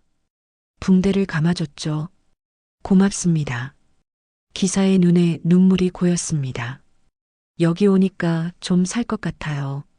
집에 가면 또 내일 생각해야 하는데 여기선 그냥 있어도 되니까요. 선영은 그 말에 가슴이 아팠습니다. 20년 전 자신의 모습이 보였어요. 쉬지 못하고 일했던 시간들이 떠올랐습니다. 천천히 쉬다가요. 급한 거 아니면 좀 쉬어요. 기사는 고개를 끄덕였어요. 1시간쯤 있다가 일어났습니다. 많이 나아 보였어요. 다시 올게요. 정말 고맙습니다. 기사는 고개를 숙이고 나갔습니다. 그날 이후 소문이 돌기 시작했어요. 물류센터 기사들 사이에서 한숨 쉼터 이야기가 퍼졌습니다. 거기 가면 편하대. 센터장님이 진짜 좋은 분이래. 차도 주시고 쉴 수 있대. 며칠 후였습니다. 다른 기사가 찾아왔어요. 50대 베테랑 기사였습니다. 허리를 구부정하게 하고 걸었어요. 문을 열고 들어왔습니다. 여기가 소문 들은 그 쉼터 맞나요? 네, 맞아요. 편하게 앉으세요. 기사는 의자에 앉았어요. 한숨을 푹 쉬었습니다. 허리 디스크 때문에 고생해요. 1달 전부터 다리가 저려요. 병원에선 수술하래요. 기사의 목소리는 지쳐 있었습니다. 근데 수술하면 1달은 못 일하잖아요. 그럼 돈이 안 들어오는데 어떻게 해요? 선영은 기사의 손을 잡아줬어요. 저도 그랬어요. 아프면 안 된다고 생각했죠. 근데 몸이 망가지면 더 오래 일 못해요. 수술 받으세요. 기사는 고개를 저었습니다. 그럴 여유가 없어요. 선영은 잠시 생각했어요. 제가 아는 병원 소개해 줄게요. 비용 문제는 제가 알아볼게요. 물류센터 기사들 위한 지원금 같은 게 있을 거예요. 정말요? 기사의 눈이 커졌습니다. 네. 같이 알아봐요. 일주일 후입니다. 선영은 정말로 기사를 도왔어요. 병원을 알아봤습니다. 물류 노동자 지원 프로그램을 찾았어요. 서류를 작성해 줬습니다. 기사는 수술을 받을 수 있었습니다. 수술비 일부는 지원금으로 해결됐어요. 정말 고맙습니다. 센터장님 덕분에 살았어요. 기사는 눈물을 글썽이며 말했습니다. 그날 이후 더 많은 사람들이 찾아왔어요. 30대 여성 기사가 왔습니다. 문을 열고 들어서더니 한참을 서 있었어요. 앉으세요. 선영이 말했습니다. 여성 기사는 조심스레 앉았어요. 저 오늘 배송 중에 성희롱 당했어요. 목소리가 떨렸습니다. 문 열어주면서 손 만지는 거예요. 기분 나쁘다고 했더니 뭘 그렇게 예민하게 구냐고 하더라고요. 여성 기사는 고개를 숙였어요. 신고하고 싶은데 리뷰 테러 당할까봐 무서워요. 선영은 여성 기사의 손을 잡았습니다. 신고하세요. 제가 같이 갈게요. 혼자 안 해도 돼요. 정말이요? 네. 당연하죠. 선영은 다음날 정말로 함께 신고를 도왔습니다. 경찰서에 동행했어요. 진술서 작성도 도왔습니다. 여성 기사는 울먹이며 고마워했어요. 한숨 쉼터는 이제 단순히 쉬는 공간이 아니었습니다. 서로를 지켜주는 곳이 됐어요. 선영은 벽에 작은 게시판을 만들었습니다. 필요한 거 있으면 적어주세요라고 적었어요. 누군가 쪽지를 붙였습니다. 허리 보호대 구합니다. 다음 날 누군가 가져다 놨어요. 쪽지와 함께였습니다. 제가 쓰던 건데 새 거 샀어요. 쓰세요. 손목 보호대 필요하신 분이라는 쪽지도 붙었습니다. 일주일 후 손목 보호대 2개가 놓여 있었어요. 겨울 장갑 남는 거 있으면 주세요라는 쪽지도 있었습니다. 며칠 후 장갑 3켤레가 놓였어요. 사람들은 서로 돕기 시작했습니다. 이름도 모르는 사람들끼리 물건을 나눴어요. 쪽지를 남겼습니다. 응원의 메시지를 적었어요. 오늘도 수고하셨어요. 힘내세요. 당신은 소중한 사람이에요. 혼자가 아니에요. 작은 문장들이었습니다. 하지만 누군가에겐 하루를 버티게 하는 힘이었죠. 선영은 매일 아침 게시판을 확인했어요. 새로운 쪽지가 붙어 있으면 읽었습니다. 필요한 게 있으면 챙겨뒀어요. 어느 날입니다. 40대 남자 기사가 찾아왔어요. 얼굴이 창백했습니다. 손이 떨리고 있었어요. 앉으세요. 무슨 일 있어요? 배송 사고가 났어요. 제 잘못이에요. 손님한테 엄청 혼났어요. 기사는 고개를 떨구었습니다. 다 그만두고 싶어요. 못하겠어요. 선영은 옆에 앉았어요. 차를 따라줬습니다. 저도 그런 적 많았어요. 20년 넘게 이 일했는데 매일 그만두고 싶었어요. 선영은 창밖을 봤습니다. 근데 하루하루 버텼어요. 오늘만 하면서요. 그렇게 20년이 지났어요. 선영은 기사를 봤어요. 내일 당장 그만둘 순 없잖아요. 오늘만 버텨요. 내일 또 생각하고요. 기사는 천천히 고개를 끄덕였습니다. 한참을 앉아있더니 일어났어요. 고맙습니다. 조금 나아진 것 같아요. 기사는 나갔습니다. 다음 날도 일을 나갔다는 소식을 들었어요. 혜수의 사진은 여전히 벽에 걸려 있었습니다. 그 옆에는 이제 다른 사진들도 생겼어요. 쉼터를 찾은 사람들의 사진이었습니다. 함께 차를 마시는 모습이었어요. 웃고 있는 얼굴들이었습니다. 선영은 가끔 사진을 보며 생각했어요. 혜수가 만들어준 이곳이 이렇게 많은 사람들의 쉼터가 될 줄 몰랐다고요. 봄이 깊어갔습니다. 민수는 여전히 주말마다 왔어요. 청소를 도왔습니다. 고장난 곳을 고쳤어요. 시어머니도 일주일에 한 번은 왔습니다. 김치를 담가왔어요. 반찬을 가져왔습니다. 가끔은 세 사람이 함께 저녁을 먹었어요. 쉼터를 찾은 기사들과도 함께 먹었습니다. 긴 탁자가 필요해졌어요. 민수가 만들어줬습니다. 여러 명이 함께 앉을 수 있는 탁자였어요. 의자도 더 필요했습니다. 시어머니가 사다 줬어요. 편한 의자들이었습니다. 쉼터는 점점 커졌습니다. 어느 날 저녁입니다. 쉼터에 6명이 모여 있었어요. 모두 택배 기사들이었습니다. 서로 처음 보는 사람들이었어요. 하지만 자연스럽게 이야기를 나눴습니다. 오늘 물량 많았어요. 저도요. 명절도 아닌데 왜 이렇게 많은지. 손님들이 점점 까다로워지는 것 같아요. 기사들은 하나둘 이야기를 꺼냈어요. 서로의 이야기를 들었습니다. 공감했어요. 그래요. 저도 그래요. 힘들죠. 근데 우리 버티고 있잖아요. 선영은 조용히 차를 따라줬습니다. 말에 끼어들지 않았어요. 그냥 함께 있었습니다. 밤이 깊어갔습니다. 기사들이 하나둘 일어났어요. 인사를 하고 나갔습니다. 고맙습니다. 다음에 또 올게요. 여기 와서 좋았어요. 다들 수고하세요. 문이 닫혔습니다. 선영은 혼자 남았어요. 정리를 시작했습니다. 컵을 씻었어요. 탁자를 닦았습니다. 조명을 하나씩 껐죠. 마지막 조명 하나만 남겨뒀습니다. 해수의 사진 위 조명이었어요. 선영은 사진 앞에 섰습니다. 해수야, 오늘도 여러 사람이 왔어. 다들 힘들어 보였는데 조금은 나아진 것 같아. 선영은 미소 지었어요. 당신이 만들어준 이곳이 정말 많은 사람들 도와주고 있어. 고마워. 창밖엔 별이 빛나고 있었습니다. 바람이 창문을 가볍게 흔들었어요. 선영은 조명을 끄고 문을 나섰습니다. 철문을 닫았어요. 내일 또 누군가 올 겁니다. 힘들어하는 누군가가 찾아올 거예요. 그럼 또 문을 열어줄 겁니다. 차를 끓여줄 거예요.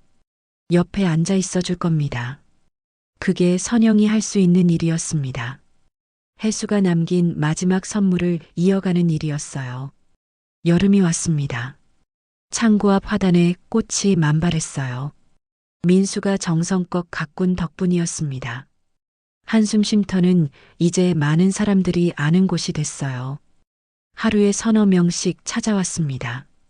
많을 때는 7, 8명도 왔어요.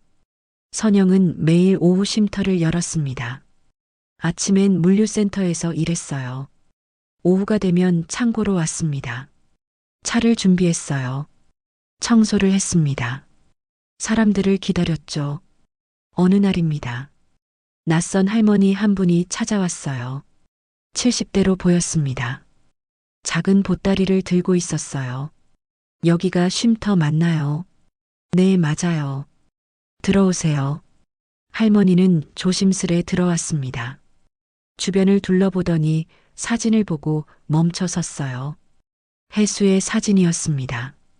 이 사람 제가 알아요.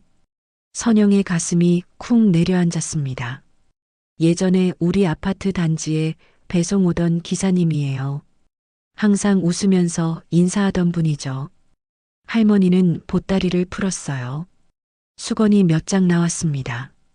제가 손수 만든 거예요. 여기 오는 분들 쓰시라고 가져왔어요. 저도 은혜를 받은 사람이거든요. 선영은 눈물이 핑 돌았어요. 고맙습니다. 할머니는 선영의 손을 잡았습니다. 그 기사님이 만든 곳이 이렇게 좋은 곳이 됐네요. 하늘에서 좋아하실 거예요. 할머니가 돌아간 후입니다. 선영은 한참을 해수의 사진을 바라봤어요. 당신이 배송하면서 만난 사람들이 당신을 기억하고 있어. 그리고 그 사람들이 이곳을 찾아와. 선영은 미소 지었습니다. 며칠 후였습니다. 물류센터 사장이 찾아왔어요. 50대 남자였습니다. 정장을 입고 있었어요. 센터장님, 잠깐 얘기 좀 할까요? 사장은 서류 몇 장을 꺼냈습니다. 이번에 본사에서 복지 프로그램을 만들기로 했어요. 기사들 쉼터를 전국적으로 확대하려고요. 사장은 선영을 봤어요. 근데 모델이 필요하대요. 여기 한숨 쉼터를 모델로 삼고 싶어요. 어떻게 운영하는지 배우고 싶대요. 선영은 놀랐습니다. 저희는 그냥 작게 하는 건데요. 그게 좋은 거예요. 거창한 거 말고 이렇게 따뜻한 곳이 필요해요. 사장은 진지했습니다. 도와주시겠어요? 선영은 잠시 생각했어요. 해수를 떠올렸습니다. 해수라면 뭐라고 했을까요? 아마 조용히 고개를 끄덕였을 거예요. 알겠습니다. 도와드릴게요. 그날 이후 변화가 시작됐습니다. 본사에서 직원들이 왔어요. 쉼터를 둘러봤습니다. 선영에게 질문했어요. 어떻게 운영하세요? 사람들이 오면 뭘 하세요? 비용은 어떻게 충당하세요? 선영은 하나하나 설명했습니다. 특별한 건 없어요. 그냥 편하게 쉴 수 있게 해주는 거예요. 차 끓여주고 옆에 앉아 있어 주고요. 직원들은 열심히 메모했어요. 한 달 후입니다. 본사에서 지원금이 나왔어요. 쉼터 운영비였습니다. 전기료, 수도료, 차 구입비 등이었어요. 선영은 그 돈을 아껴 썼습니다. 더 좋은 차를 샀어요. 간식도 준비했습니다. 구급상자도 더 채웠어요. 민수도 도왔습니다. 형수님, 이제 좀 더 크게 해봐요. 사람들이 많이 오잖아요. 민수는 창고 옆 빈 공간을 가리켰어요. 여기 확장할 수 있어요. 제가 도와드릴게요. 정말? 네. 형이 시작한 건데 제가 이어야죠. 여름 내내 공사가 진행됐습니다. 민수가 주말마다 왔어요. 벽을 허물었습니다. 공간을 넓혔어요. 시어머니도 도왔습니다. 청소를 했어요. 페인트 칠도 도왔습니다. 물류센터 기사들도 와서 도왔어요. 자재를 날랐습니다. 못을 박았어요. 함께 땀 흘렸습니다. 가을이 왔습니다. 확장 공사가 끝났어요. 공간이 2배로 넓어졌습니다. 긴 탁자가 2개 놓였어요. 의자도 15개가 됐습니다. 작은 주방도 생겼어요. 냉장고도 큰 걸로 바꿨습니다. 화장실도 2개가 됐어요. 샤워실도 넓어졌습니다. 새로 단장한 쉼터 개장식이 있었습니다. 물류센터 기사들이 왔어요. 본사 직원들도 왔습니다. 시어머니와 민수도 함께였어요. 간단한 음식을 준비했습니다. 다 같이 먹었어요. 사장이 짧은 말을 했습니다. 이 쉼터가 많은 분들께 힘이 되길 바랍니다. 센터장님 고맙습니다. 박수가 터져 나왔어요. 선영은 부끄러웠습니다. 손을 흔들었어요. 저는 아무것도 안 했어요. 다 제 남편이 시작한 거예요. 선영은 해수의 사진을 가리켰습니다. 저분이 만든 거예요. 저는 그냥 이어가는 거고요. 사람들이 사진을 봤어요. 조용히 고개를 숙였습니다. 그날 저녁입니다. 사람들이 다 돌아갔어요. 선영은 혼자 쉼터에 남았습니다. 넓어진 공간을 둘러봤어요. 긴 탁자를 만졌습니다. 의자에 앉아봤어요. 창밖을 봤습니다. 가을 하늘이 높았어요. 해수야 봤어. 이렇게 넓어졌어. 선영은 사진을 향해 말했습니다. 당신이 작게 시작한 게 이렇게 커졌어. 많은 사람들이 도와줬어. 당신 동생도 어머니도 물류센터 사람들도. 선영은 눈물을 닦았어요. 이제 더 많은 사람들이 쉴 수 있어. 당신 덕분이야. 며칠 후입니다. 새로운 변화가 있었어요. 쉼터를 찾는 사람들이 더 많아졌습니다. 하루에 10명도 넘게 왔어요. 선영 혼자서는 감당하기 힘들었습니다. 시어머니가 도와주겠다고 했어요. 나도 매일 와서 도울게. 혼자 하면 힘들잖아. 어머니, 괜찮으세요? 괜찮지. 나도 할 일이 생기니까 좋아. 시어머니는 매일 왔습니다. 음식을 준비했어요. 설거지를 했습니다. 사람들과 이야기를 나눴어요. 민수도 퇴근 후 자주 들렀습니다. 고장난 곳을 고쳤어요. 필요한 걸 사다 줬습니다. 쉼터는 이제 혼자 운영하는 곳이 아니었습니다. 가족이 함께 운영하는 곳이 됐어요. 겨울이 다가왔습니다. 해수가 떠난 지 1년이 지났습니다. 선영은 해수의 기일에 작은 추도식을 열었어요. 쉼터에서였습니다. 물류센터 기사들이 왔어요. 쉼터를 찾았던 사람들도 왔습니다. 시어머니와 민수도 함께였어요. 해수의 사진 앞에 꽃을 놓았습니다. 향을 피웠어요. 한 명씩 고개를 숙였습니다. 감사하다고 말했어요. 이 쉼터 덕분에 버텼어요. 정말 고맙습니다. 하늘에서 편히 쉬세요. 선영은 마지막으로 사진 앞에 섰습니다. 해수야, 1년이 지났어. 당신 없이 1년을 버텼어. 선영의 목소리는 떨렸습니다. 처음엔 정말 힘들었어. 어떻게 살아야 할지 몰랐어. 근데 당신이 남긴 이 쉼터가 나를 살렸어. 선영은 눈물을 닦았어요. 여기서 많은 사람들 만났어. 도와주기도 하고 도움받기도 했어. 그러면서 살아야 할 이유를 찾았어. 선영은 미소 지었습니다. 고마워, 해수야. 당신이 남긴 마지막 선물 잘 지킬게. 더 많은 사람들이 쉴 수 있게 할게. 사람들은 조용히 선영을 지켜봤습니다. 눈물을 흘리는 사람도 있었어요. 추도식이 끝나고 함께 밥을 먹었습니다. 시어머니가 준비한 음식이었어요. 사람들은 이야기를 나눴습니다. 웃기도 하고 울기도 했어요. 해수를 기억했습니다. 밤이 깊어갔습니다. 사람들이 하나둘 돌아갔어요. 선영은 마지막까지 남아 정리를 했습니다. 시어머니와 민수가 도왔어요. 셋이서 설거지를 했습니다. 탁자를 닦았어요.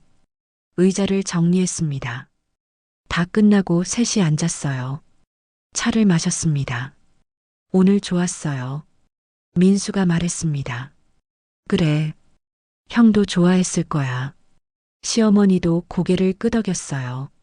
선영은 두 사람을 봤습니다. 고마워요. 어머니, 민수 씨. 두 분 없었으면 못했을 거예요. 무슨 소리야? 우리가 고맙지. 시어머니가 선영의 손을 잡았습니다. 우리 이제 진짜 가족이야. 그 말에 셋 다 눈시울이 붉어졌어요. 밖에선 첫눈이 내리기 시작했습니다. 하얀 눈송이가 창문에 닿았어요. 선영은 창밖을 봤습니다. 해수야, 눈 오네. 당신 좋아하던 첫눈이야. 선영은 미소 지었습니다. 우리 잘 살고 있어. 걱정 마. 조명이 따뜻하게 공간을 비췄습니다. 벽난로에서 장작 타는 소리가 들렸어요.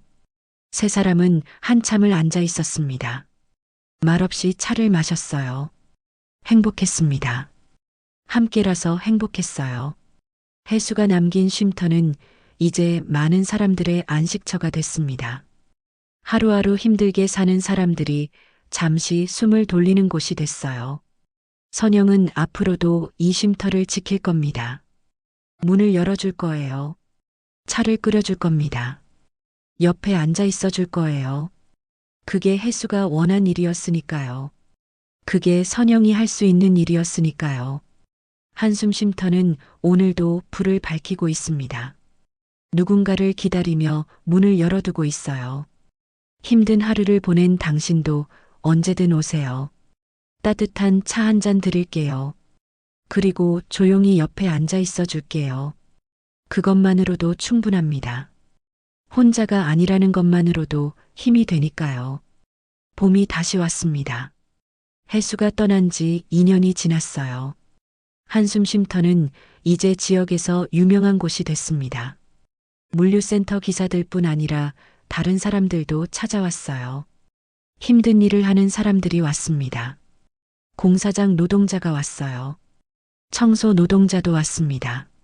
식당에서 일하는 사람도 찾아왔어요. 선영은 모두를 받아들였습니다.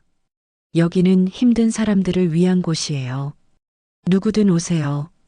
쉼터는 매일 문을 열었습니다. 오후 2시부터 밤 10시까지였어요.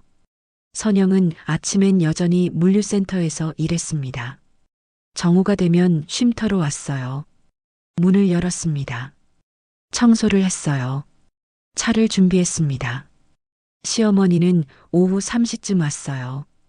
음식을 가져왔습니다. 김밥을 싸왔어요. 주먹밥도 만들어 왔습니다. 국을 끓여오기도 했어요. 밥을 못 먹고 오는 사람들이 많아요. 그래서 준비했어요. 시어머니는 말했습니다. 고맙습니다, 어머니. 뭘, 당연한 거지. 민수는 저녁에 퇴근하고 들렀어요. 고장난 곳이 있는지 확인했습니다. 화장실 청소도 도왔어요. 이제 세 사람은 완벽한 팀이 됐습니다. 어느 날입니다. 20대 초반 여자가 찾아왔어요. 대학생으로 보였습니다. 배낭을 메고 있었어요. 혹시 여기서 봉사할 수 있을까요? 선영이 놀랐습니다. 봉사요. 네. 저 사회복지학과 학생이에요. 이런 쉼터에 대해 배우고 싶어요. 도와드릴 수 있을까요? 선영은 잠시 생각했어요. 좋아요. 환영해요. 학생의 이름은 지혜였습니다. 지혜는 주 3회 봉사를 왔어요. 설거지를 도왔습니다. 청소도 했어요. 사람들과 이야기도 나눴습니다. 몇 주 후였습니다. 지혜의 친구도 왔어요. 저도 도와드릴게요. 이름은 수진이었습니다. 두 학생은 열심히 도왔어요. 젊은 에너지가 쉼터에 활기를 불어넣었습니다. 어느 날 저녁입니다. 쉼터에 15명이 모여 있었어요. 택배 기사들이 대부분이었습니다. 공사장 노동자도 2명 있었어요. 청소 노동자도 1명 있었습니다. 모두 하루 일을 마치고 온 사람들이었어요. 지쳐 있었습니다. 선영과 시어머니는 음식을 준비했어요. 지혜와 수지는 차를 따라줬습니다. 긴 탁자에 둘러앉았습니다. 함께 밥을 먹었어요. 한 기사가 입을 열었습니다. 오늘 진짜 힘들었어요. 손님이 계속 전화해서 빨리 오래요. 근데 길이 막혀서 늦었거든요. 그랬더니 욕하더라고요. 다른 기사가 고개를 끄덕였어요. 저도 그래요. 어젯밤 10시에 배송 갔는데 왜 이렇게 늦냐고 화내더라고요. 야간 배송인데도요. 공사장 노동자가 말했습니다. 우리도 비슷해요. 공사 기간 짧게 잡아놓고 빨리 하래요. 안전은 생각 안 하고요. 사람들은 하나둘 이야기를 꺼냈습니다. 서로의 힘든 점을 나눴어요. 그러면서 위로받았습니다. 혼자가 아니라는 걸 느꼈어요. 선영은 조용히 지켜봤습니다. 말에 끼어들지 않았어요. 시어머니가 다가와 속삭였습니다. 저 사람들 표정 좀 봐. 처음 왔을 때랑 달라. 선영도 고개를 끄덕였어요. 정말 그래요. 조금씩 밝아지는 것 같아요. 밤 10시가 됐습니다. 사람들이 하나둘 일어났어요. 고맙습니다. 다음에 또 올게요. 여기 오면 힘이 나요. 내일 또 버틸 수 있을 것 같아요. 문이 닫혔습니다. 선영과 시어머니, 민수, 지혜, 수지는 함께 정리를 했어요. 설거지를 했습니다. 탁자를 닦았어요. 바닥을 쓸었습니다. 다 끝나고 함께 앉았습니다. 지혜가 말했습니다. 센터장님, 저 학교에서 쉼터에 대해 발표하려고 해요. 괜찮을까요? 물론이죠. 좋아요. 일주일 후였습니다. 지혜의 교수가 찾아왔어요. 50대 여자였습니다. 안경을 쓰고 있었어요. 쉼터를 둘러봤습니다. 선영에게 많은 질문을 했어요. 어떻게 시작하셨어요? 어떻게 운영하세요? 재정은 어떻게 충당하세요? 선영은 솔직하게 답했습니다. 제 남편이 시작한 거예요. 저를 위해 만든 곳이었는데 이제는 많은 사람들을 위한 곳이 됐어요. 교수는 감동한 표정이었습니다. 정말 훌륭하세요. 이런 쉼터가 더 많이 생겨야 해요. 교수는 제안을 했어요. 제가 연구 프로젝트를 진행하고 있어요. 노동자 복지에 관한 거예요. 이 쉼터를 사례로 쓰고 싶은데 괜찮을까요? 선영은 고민했습니다. 저희는 조용히 하고 싶은데요. 조용히 하셔도 돼요. 다만 이런 좋은 사례를 알려서 다른 곳에서도 만들 수 있게 하고 싶어요. 선영은 생각했어요. 해수를 떠올렸습니다. 해수라면 뭐라고 했을까요? 아마 좋은 일이면 하라고 했을 거예요. 알겠습니다. 도와드릴게요. 그날 이후 변화가 시작됐습니다. 교수는 논문을 썼어요. 한숨 쉼터를 소개했습니다. 어떻게 운영되는지 설명했어요. 사람들에게 어떤 도움이 되는지 분석했습니다. 논문이 발표됐습니다. 언론에서 관심을 가졌어요. 어느 날 기자가 찾아왔습니다. 인터뷰하고 싶어요. 선영은 망설였습니다. 저는 별로 인터뷰 같은 거 안 하고 싶은데요. 쉼터에 대해서만 이야기하면 돼요. 개인적인 건 안 물어볼게요. 선영은 결국 인터뷰를 했어요. 기사가 났습니다. 택배 기사를 위한 쉼터라는 제목이었어요. 남편이 아내를 위해 만든 쉼터가 이제는 많은 노동자들의 안식처가 됐다는 내용이었습니다. 기사가 나간 후입니다. 더 많은 사람들이 찾아왔어요. 하루에 20명도 넘게 왔습니다. 감당하기 힘들 정도였어요. 선영은 고민했습니다. 시간을 제한해야 할까요? 시어머니가 말했습니다. 아니야. 다 받아줘야지. 힘든 사람들인데. 민수도 동의했어요. 제가 더 도울게요. 친구들한테도 도움 요청해 볼게요. 일주일 후입니다. 민수의 친구 셋이 왔어요. 우리도 도와줄게요. 쉼터를 돕는 사람들이 늘어났습니다. 이제 매일 6, 7명이 쉼터를 지켰어요. 선영은 감사했습니다. 해수야 봐. 이렇게 많은 사람들이 당신이 시작한 일을 돕고 있어.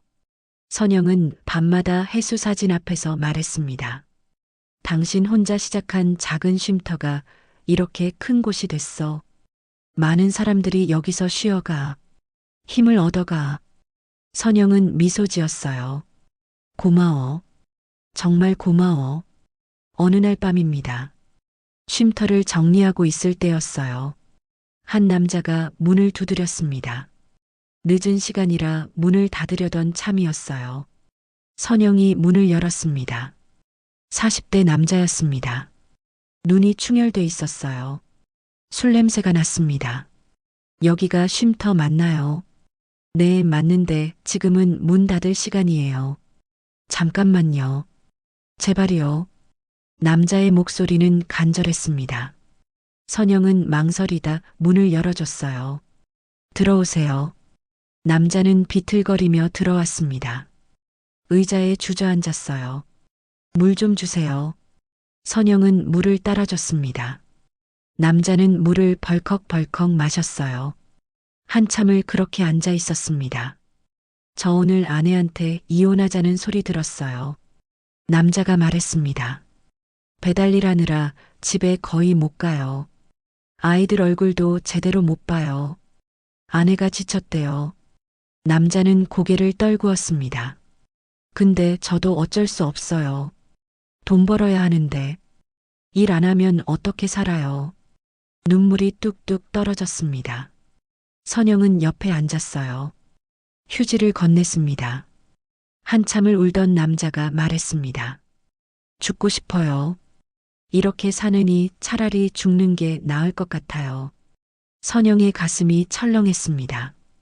그러면 안 돼요. 선영은 단호하게 말했습니다. 힘들죠. 저도 알아요. 제 남편도 그렇게 살았어요. 물류센터에서 평생 일했어요. 쉬지도 못하고요. 선영은 해수 사진을 가리켰습니다. 저분이에요. 제 남편. 마지막까지 일하다가 떠났어요. 남자가 사진을 봤습니다. 근데 제 남편이 마지막에 한 일이 뭔지 알아요. 저를 위해 이 쉼터를 만들었어요. 말도 없이 혼자 만들었어요. 선영의 목소리는 떨렸습니다. 그러니까 당신도 포기하면 안 돼요. 당신에겐 아내가 있잖아요. 아이들도 있고요. 그 사람들이 당신을 기다리고 있어요. 남자는 눈물을 닦았습니다. 내일 아내한테 얘기해봐요. 일을 좀 줄이겠다고. 가족이랑 시간을 보내겠다고, 돈이 조금 덜 벌어도 괜찮다고요. 선영은 남자의 손을 잡았습니다. 살아야 해요. 힘들어도 살아야 해요. 안 그러면 당신을 사랑하는 사람들이 슬퍼해요. 남자는 한참을 울었습니다. 선영은 옆에 앉아 있었어요. 1시간쯤 지났을까요? 남자가 일어났습니다. 고맙습니다. 살아볼게요. 내일 아내한테 얘기해 볼게요. 남자는 고개를 숙이고 나갔습니다. 선영은 한참을 문 쪽을 바라봤어요. 혜수야, 오늘 한 사람 살린 것 같아. 선영은 중얼거렸습니다. 당신이 만든 이 쉼터가 정말 사람들 살리고 있어. 그날 밤입니다. 선영은 잠을 이루지 못했어요. 그 남자가 계속 생각났습니다. 무사히 집에 갔을까요? 정말 아내와 대화했을까요? 며칠 후였습니다. 그 남자가 다시 왔어요. 이번엔 술 냄새가 나지 않았습니다. 눈도 맑았어요. 고맙습니다. 아내랑 얘기했어요.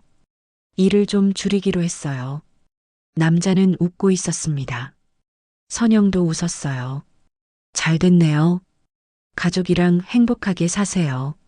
남자는 고개를 깊이 숙이고 갔습니다.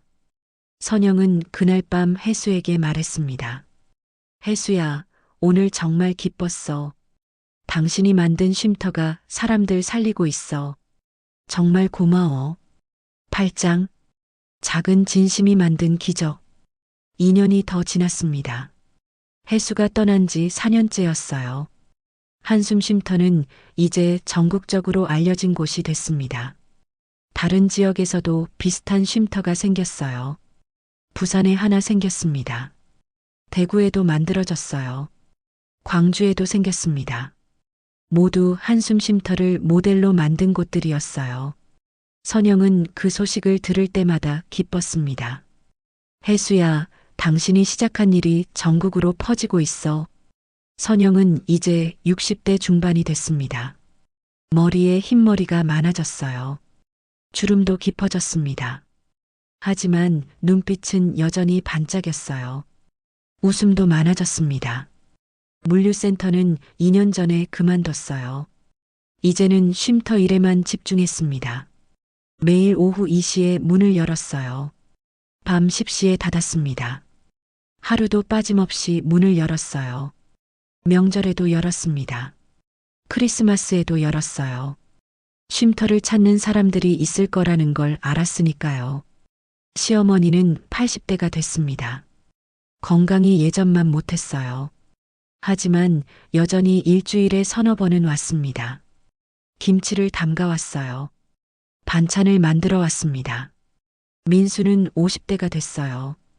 회사에서 승진했습니다. 바빴지만 여전히 주말엔 쉼터를 도왔어요. 고장난 곳을 고쳤습니다. 필요한 걸 사다 줬어요. 민수의 아이들도 컸습니다. 고등학생이 됐어요. 가끔 민수와 함께 쉼터에 왔습니다. 봉사를 도왔어요. 지혜와 수지는 이제 사회복지사가 됐습니다. 각자 다른 곳에서 일했어요. 하지만 여전히 주말엔 쉼터를 찾았습니다. 변함없이 도왔어요. 쉼터는 이제 하나의 큰 가족 같았습니다. 어느 봄날입니다. 선영은 쉼터 앞 화단에 꽃을 심고 있었어요. 한 젊은 남자가 다가왔습니다. 30대 초반으로 보였어요. 혹시 센터장님이세요? 네, 맞아요. 젊은 남자는 고개를 숙였습니다. 저 4년 전에 여기 왔던 사람이에요. 기억하세요? 선영은 얼굴을 자세히 봤어요. 생각이 났습니다. 아, 그때 손 다친 분이죠. 네, 맞아요. 젊은 남자는 웃었습니다. 그때 여기서 위로받고 갔어요. 센터장님이 손 싸매주시고 천천히 쉬라고 하셨죠. 젊은 남자는 계속 말했어요. 그 후로 제 삶이 바뀌었어요. 일을 대하는 태도가 달라졌어요. 쉬는 것도 중요하다는 걸 알았어요. 젊은 남자는 무언가를 꺼냈습니다. 봉투였어요. 이거 받아주세요. 쉼터 운영하는 데 쓰세요. 선영은 봉투를 열어봤습니다. 돈이 들어 있었어요. 이렇게까지 안 해도 되는데요. 아니에요. 제가 하고 싶어서 하는 거예요. 센터장님 덕분에 살았거든요. 젊은 남자는 다시 고개를 숙이고 갔습니다. 선영은 봉투를 들고 한참을 서 있었어요. 눈물이 났습니다. 그날 이후 가끔씩 그런 일이 있었어요. 예전에 쉼터를 찾았던 사람들이 다시 왔습니다. 안부를 물었어요. 감사하다고 말했습니다. 후원금을 놓고 갔어요. 어떤 사람은 물건을 가져왔습니다. 새 전자레인지였어요. 담요였습니다. 책상이었어요. 쉼터는 많은 사람들의 정성으로 채워졌습니다. 어느 날입니다. 본사에서 큰 제안이 왔어요. 쉼터를 더 크게 확장하자는 제안이었습니다. 옆 건물을 사서 연결하자고 했어요. 선영은 고민했습니다. 민수와 시어머니와 상의했어요. 어떻게 생각하세요? 시어머니가 말했습니다. 좋은 것 같아. 더 많은 사람들이 쉴 수 있잖아. 민수도 동의했어요. 형이 좋아했을 것 같아요. 작게 시작했지만 크게 자란 거니까요. 선영은 결정했습니다. 확장하기로 했어요. 여름 내내 공사가 진행됐습니다. 옆 건물을 샀어요. 벽을 허물어 연결했습니다. 공간이 3배로 넓어졌어요. 큰 주방이 생겼습니다. 샤워실도 6개가 됐어요. 작은 도서관도 만들었습니다. 휴게실도 따로 생겼어요. 가을이 왔습니다. 새로운 쉼터가 완성됐어요. 개장식을 열었습니다. 많은 사람들이 왔어요. 본사 사장이 왔습니다. 지역 구청장도 왔어요. 언론도 취재를 왔습니다. 하지만 가장 많이 온 사람들은 평범한 노동자들이었어요. 쉼터를 찾았던 사람들이었습니다. 100명도 넘게 모였어요. 간단한 식사를 준비했습니다. 함께 먹었어요. 사장이 짧은 인사말을 했습니다. 이 쉼터가 만들어진 지 4년이 됐습니다. 작은 창고에서 시작해 이제는 이렇게 큰 공간이 됐어요. 센터장님 정말 고생 많으셨습니다. 박수가 터져 나왔어요. 선영은 일어났습니다. 마이크를 잡았어요. 저는 아무것도 안 했어요. 선영의 목소리는 떨렸습니다. 이 모든 건 제 남편이 시작한 거예요. 선영은 벽에 걸린 혜수의 사진을 가리켰습니다. 저분이에요. 저를 위해 이 쉼터를 만들었어요. 말없이 혼자 준비했어요. 선영의 눈에 눈물이 고였습니다. 남편은 말이 없는 사람이었어요. 사랑한다는 말도 잘 안 했어요. 근데 이렇게 보여줬어요. 행동으로요. 선영은 눈물을 닦았어요. 저는 그 마음을 이어가고 싶었어요. 남편처럼 묵묵히 누군가를 돕고 싶었어요. 선영은 사람들을 봤습니다. 그랬더니 많은 분들이 도와주셨어요. 어머니도 민수 씨도 학생들도 봉사자분들도 여러분 덕분에 여기까지 왔어요. 선영은 고개를 숙였습니다. 정말 고맙습니다. 앞으로도 이 쉼터가 힘든 분들께 작은 위로가 되길 바랍니다. 사람들은 일어나 박수를 쳤어요. 눈물을 흘리는 사람도 많았습니다. 행사가 끝나고 사람들이 하나둘 돌아갔어요. 선영은 새로 만들어진 공간을 천천히 걸었습니다. 큰 주방을 봤어요. 새 샤워실을 봤습니다. 도서관도 둘러봤어요. 민수와 시어머니가 함께 걸었습니다. 정말 멋지게 됐어요. 민수가 말했습니다. 그래. 혜수가 보면 놀랄 거야. 시어머니도 웃었어요. 선영은 혜수의 사진이 걸린 곳으로 갔습니다. 새 공간에도 혜수의 사진을 옮겨놨어요. 가장 잘 보이는 곳이었습니다.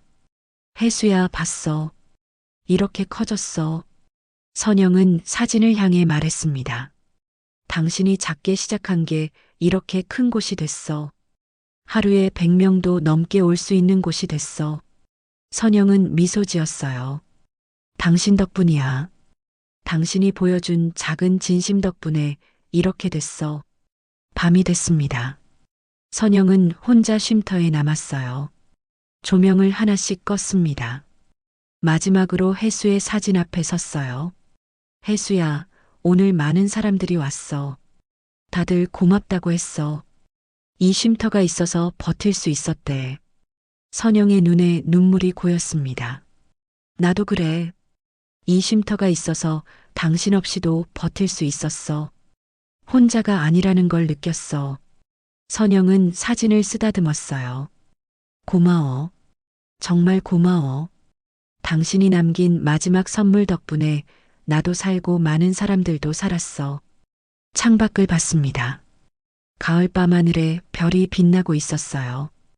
해수도 저 별 중 하나가 됐을까요? 저기서 지켜보고 있을까요?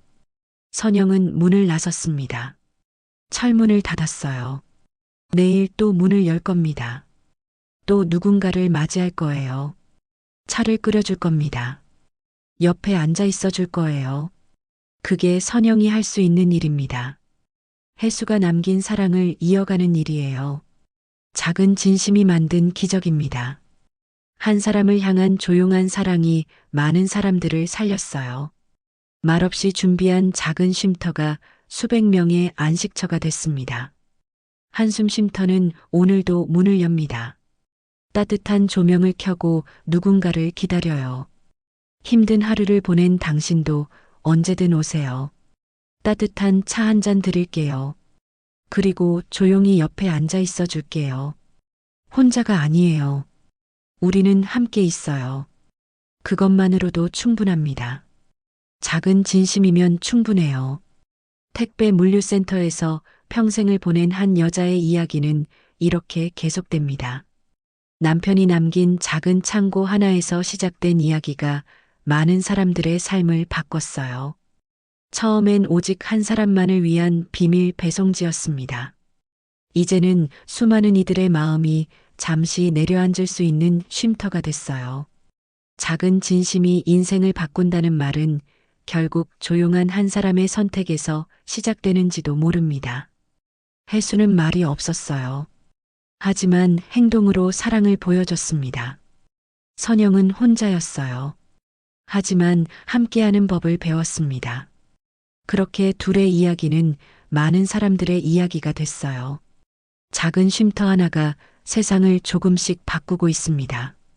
오늘도 어딘가에서 누군가는 힘들어하고 있을 거예요. 혼자라고 느끼고 있을 겁니다. 하지만 기억하세요. 당신은 혼자가 아니에요. 어딘가엔 당신을 위한 쉼터가 있어요. 따뜻한 차 한 잔과 함께 당신을 기다리는 사람이 있습니다. 작은 진심이면 충분해요. 그 작은 진심이 모여 기적이 됩니다. 한숨 쉼터의 이야기는 계속됩니다. 오늘도, 내일도, 그 다음 날도 누군가의 한숨이 쉼표가 되는 곳. 그곳에서 우리는 다시 일어섭니다. 함께라면 할 수 있어요. 작은 진심으로 세상을 바꿀 수 있습니다. 오늘 이야기는 여기까지입니다. 끝까지 시청해 주셔서 감사합니다. 오늘 이야기가 마음에 남았다면 구독과 좋아요를 눌러주시고 더욱 더 빠르게 새로운 이야기를 들어보세요. 당신의 작은 응원이 더 많은 이야기로 돌아옵니다.